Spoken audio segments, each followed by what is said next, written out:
വേടനെപ്പോലെ താരപരിവേഷവും അധികാരവും മുതലെടുത്ത് പെൺകുട്ടികളെയും സ്ത്രീകളെയും ലൈംഗികമായി ചൂഷണം ചെയ്തവനാണ് രാഹുൽ മാങ്കൂട്ടത്തിൽ. അയാളുടെ പഞ്ചാര വർത്തമാനത്തിൽ നിരവധി പെൺകുട്ടികളാണ് ചതിക്കിരയായത്. എന്നാൽ യുവതികൾ പരാതി നൽകാത്തത് നാണക്കേട് കാരണമാണോ അതോ അയാളുടെ സമ്മർദ്ദം കാരണമാണോ?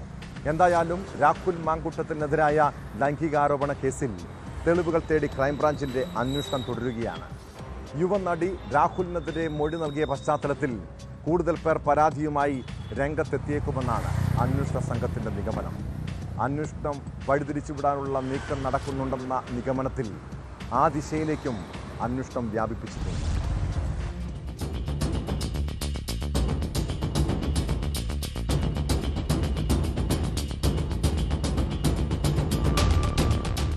രാഹുൽ മാങ്കൂട്ടത്തിനെതിരെ പരസ്യ വെളിപ്പെടുത്തൽ നടത്തിയ യുവതികൾക്ക് നേരിടേണ്ടി വന്ന സൈബർ ആക്രമണങ്ങളുടെ പശ്ചാത്തലത്തിലാണ് കൂടുതൽ പേർ പരാതി നൽകുന്നതിൽ നിന്ന് പിന്മാറിയതെന്നാണ് അന്വേഷണ സംഘത്തിന്റെ വിലയിരുത്തൽ.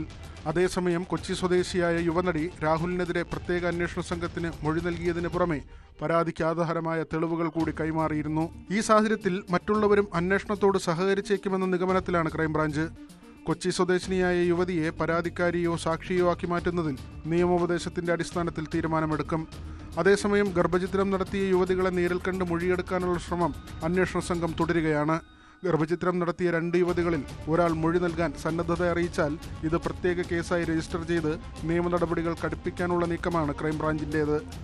ADGP H. വെങ്കടേഷിന്റെ മേൽനോട്ടത്തിലാണ് അന്വേഷണം പുരോഗമിക്കുന്നത്.